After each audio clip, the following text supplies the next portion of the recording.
Hello everybody, my name is Rolak and welcome back to Super Mario 64. In the last episode we got pretty much everything almost done in the basement, completed Shifting Sand Lands as well as defeated Bowser in the Fire Sea. We also discovered a new world being Dire Docks, but before we're going to be exploring that, we are going to be exploring the top floor for just a quick moment. Because we are 2 stars away from technically fighting Bowser, so I'm just going to show off something that is of interest. Going all the way towards a certain art gallery of sorts. Up these stairs leads to the star door that required 50 stars. Simple as that. Now then, we technically have access to every world in the game. And as well as this one right here. To open this door that leads to endless stairs, you'll need 70 stars. However, we can still go into it. However, as we continuously run up, we can't get any further because it's a continuous, endless staircase. Well, it's seemingly endless, but it kind of just loops. It more or less just teleports you back. Now then, time to explain something that a lot of people have probably, I don't know, talked about before. The backwards long jump. It's not possible anymore because they patched it out with like one of the very with one of the re-releases of Mario 64. I think it was the Australian version or like the European version that was released afterwards that fixed it. But basically, Mario is able to do a weird glitch called the backwards long jump. To do this, you pretty much gotta just position yourself on like any hill or staircase, similarly to this one. And once you land, you just gotta keep spamming the jump button because for some reason Mario will just do several rapid-fire long jumps. And if you do it enough times, he'll go so fast that he'll jettison backwards. Most of the time through walls, and that's how people do a lot of speedrun tricks in this game. They do the backwards long jump, and then they end up in the last level in like 20 seconds. Hell, you're able to fight Bowser immediately doing that way, but again, it's very cheap. Alright, let's... Okay. Chests in the Current is the second mission for Dire Docks, in which we're going to be taking care of now. Oh, that's a sushi right there. Now, I always forget which order it is, because it's never really specified where. There are 4 chests again. I'm going to die. Grab a coin, grab a coin. Okay. It's this chest first, the one next to the clam. Thankfully, like before, chests drop air bubbles that recover a very modest amount of health. And I think it's the one where... No, it's the one that we just passed. It's the next one, I think. Sure, because I just did this thing last night, so I should... Yes, it is this one. I don't have the greatest of memories. As indicated in Banjo-Tooie when I couldn't even find those notes in Hailfire Peak. And this one right here. This is all a bit difficult to do with swimming because the little current in the center of the area is continuously pulling you forward. Whoa, like so. Thankfully, it's very easy to get out of it as you just swim normally. Well, if you're too close to it, then you're pretty much just gonna die because it kills you instantly if it sucks you in.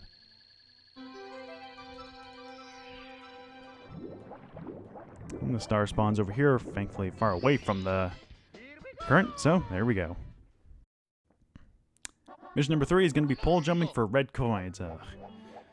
This one is the longest, and I mean longest mission for the 8 red coins, just simply because of how tedious it is, really.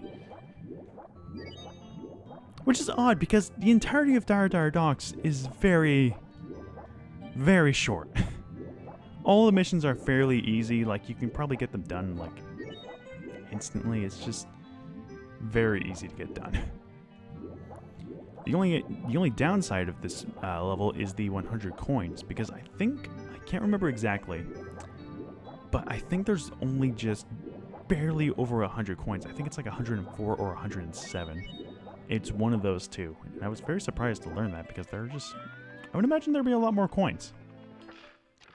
Anyway, I forgot to mention this in the last episode. However, because we couldn't get Dire Docks done before we fought Bowser, or the reason we couldn't get it done, is because of the submarine. Now, the submarine, for some reason, I guess it's because he's still stationed here in the basement.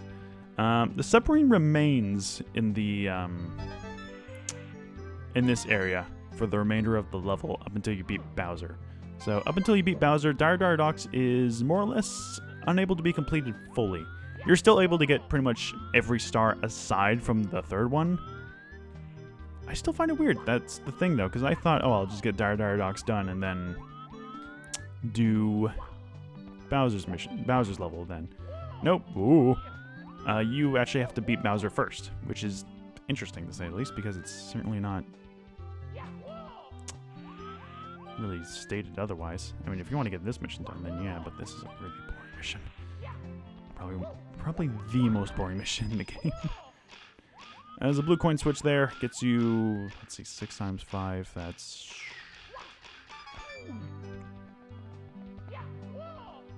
It's a bunch. I don't remember exactly, because apparently 5 times 20 is 100, which I don't remember that being true. Is that true? No, it is true, because if you... Yeah, because 5 times 2 is 10. If you do the same thing with 20, it ends up being 100, yeah. So if it's be 110, 20? No, 110, wouldn't it be? Yeah, no, it's 105. 5 times 6? No, that would be 110. Would it? No, that would be 105. No. What am I saying? Why am I so bad at math? Why am I so bad at, like elementary school math? What is 5 times... What the fuck is 5 times 6? It's 120, right? Yeah? No? Yes? 5 times 6. Wait, no, I'm stupid. Wait, no, I'm really stupid. I'm thinking... I don't know why I'm thinking 5 times 20 being lower than 5 times 6. No, it's 30. I'm an idiot. I'm just a really big fucking idiot. There's 30 coins total for those blue coins. I'm an idiot. Okay, why I'm thinking it would be over 100 is because, oh, hey, we found 70 stars. The mystery of the endless stairs is solved thanks to you, and Bowser, ever upset. Now to the final bout. So anyway, we can go ahead and fight Bowser, but we're not going to do that. Okay, so I'm going to, for mission 4 through the jet stream, this one's actually pretty easy as well. The reason why I'm thinking that is because in League of Legends there's an item, Jarim's Fist, where if you kill a unit, it gets you 5 permanent health, and that stacks up to 20 times for a total of 100, being 5 times 20 being 100. I thought for some stupid reason 5 times 6 would equal 120, but no, I'm just an idiot. I could edit out all of those. Out, but considering how much of a stupid idiot I sound, I think I'm gonna just keep them in because I'm just such an idiot. Good lord. Alright, so through the jet stream, kind of a similar aspect to the one in Jolly Roger Bay. This one instead just requires us to go through 5 rings to spawn the star, and of course we're going to need a metal cap because we're not going to be able to fight the jet stream strong enough. In fact, I think they realized that you could cheese the jet stream or the current in Jolly Roger Bay by swimming up to it, because this one's more curved upwards, making it a bit more difficult to grab the star. Star is also closer to the ground for this one, so yeah. Mission number 5, so it's going to be a pretty short one, as it's the Manta Ray's reward. Reward for what? I no fucking clue. So there's this Manta Ray that's swimming around, and he's going to be dropping rings similarly to the ones from the jet stream. What we obviously got to do is just go through 5 rings. Or not. Why did that not work? Just go through 5 rings and it will spawn a star. For some reason it didn't want to work that time, so... Alright, there we go. And for some stupid reason the douchebag spawns it directly above the current, so we're gonna have to do this so we don't actually die. Should be able to swim at it and we'll be fine. There we go. Alright. And now for the final mission, collect the caps. Ellipses. Now this one actually introduces an interesting mechanic that I'm surprised that they didn't do at all again in the entire game, because it's a very, very interesting concept. Basically, you're not limited to collecting just one cap. You're able to actually combine different caps into different combinations. But it's only ever shown off in this level, and I don't know why they never really expanded upon it, because it's such an interesting concept that I think could work out with different combinations. Well, mostly just for one other combination, because it makes sense for the other one. But if you combine both the Vanish Cap and the Metal Cap, which are right here, you will have both properties of the caps. You'll be not only super invincible, but you're also able to go through walls while also sinking to the bottom of the ocean. Now, technically, you don't need both the caps to do this mission. You can just collect the Vanish Cap and swim through the grate. But yeah, I'm surprised they haven't expanded upon that, because they could have done the same thing with the Wing Cap and the Vanish Cap, where you have to fly through something while you're see-through, which honestly I think could be a really interesting concept for a star, but you know, they couldn't have done it for probably technical reasons and stuff like that.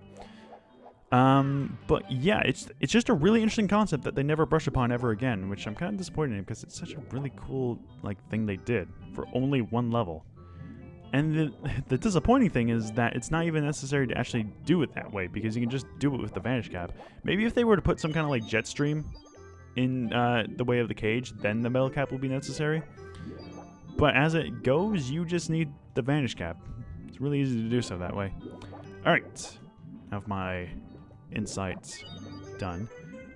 We have a 100 coin mission to get done. Now, you can pretty much do any mission aside from the first one, because the submarine takes up a lot of coins. In fact, I don't even think the coins spawn in the red coins spawn in the first mission. Avoid this sushi douchebag. Yes, they are called sushi. I'm not just naming them that. They are actually called sushi. I did research all the names of the enemies in this game. Some of which are... I've already forgotten them, obviously, because I still couldn't remember what the spiders are called. Spindles were the ones with the big rolling pins, basically. Yeah, the sharks are called sushis. They're not, you know, the only instance of them popping up in this game. I think they've appeared in Galaxy... No, I don't think it was Galaxy. I don't know what other game it was then, because I can't remember. But yeah, 100 coins. 100 coins in this mission. I said before, and I think the second or third mission, I think it was the third mission, 100 coins are very scarce. Pull a printer there. I think there are only 104 coins in this level. I think that's the true case. I can't remember. But I remember playing this game, playing this mission, or trying to get this done last night, and being shocked that there were so little coins in this level. I'm also going to show off something that I never showed off in Jolly Roger Bay. This thing here. A shell underwater will pretty much make you go super fast for a while. It is a bit difficult to control at some points, but it's still pretty easy, and it doesn't last long at all. So I don't even know why they really bothered with it if it's not going to be much of a big deal. Maybe to get around some certain places. Like, I can understand for Jolly Roger Bay, but for this place it doesn't really make a whole lot of sense. Like, at all. And most of the coins from this level are going to be gathered from the blue coin switch, as well as a few coins here. Now, this one is actually kind of a tricky one to get, because there is another thing. This thing is actually sealed off if you still have the sub. If the sub's still here. However, once the sub disappears, that hole right there is unblocked, and it will draw you in and instantly kill you if you do so. It doesn't lead you outside into a different... It doesn't lead you outside of the castle, which is, you know, thankfully not a bad thing. But it does just instantly kill you, and if you're trying to collect the 100 coins and that happens, then yeah, it's not going to be a great time. But yeah, we're only at 60 coins, going up to the... pretty much the last of the actual coins, being mostly the... God damn it. Mostly the red coins and the blue coins, which, again, are going to be taking up most of them, so it's strange that they did it like that. I would just imagine there'd be a lot more coins, but there's just really not. It looks like there's a lot of coins, and it certainly feels like there's a lot of coins in this level, but there's really, like, not. There's so little coins in this level. Again, mostly because it takes up mostly of the red coins and the blue coins, but that's always the case with most levels. And you know what? Since we're here, we're going to be collecting all the red coins again and star off the red coin stars. So yeah. But yeah, that pretty much sums it up for this level. This is a strange level. It's a very strange level because it's not difficult. It's not easy. It's just oddly in the middle.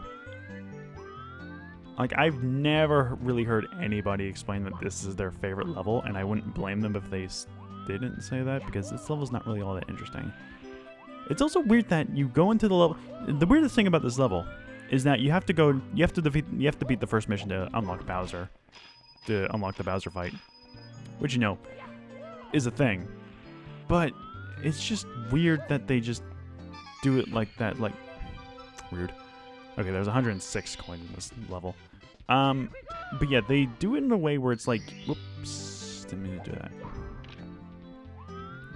You basically have to beat this mission, or the first mission, to unlock the Bowser fight, because he's stationed here in a submarine. I guess that does something. I don't know. And then you can't really progress through the level unless you beat Bowser, because these poles here don't spawn here if the sub's still here.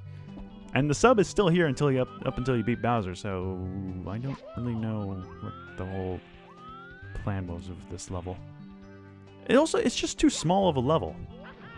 And I think it's probably oddly enough, the water levels are the smallest levels in the game.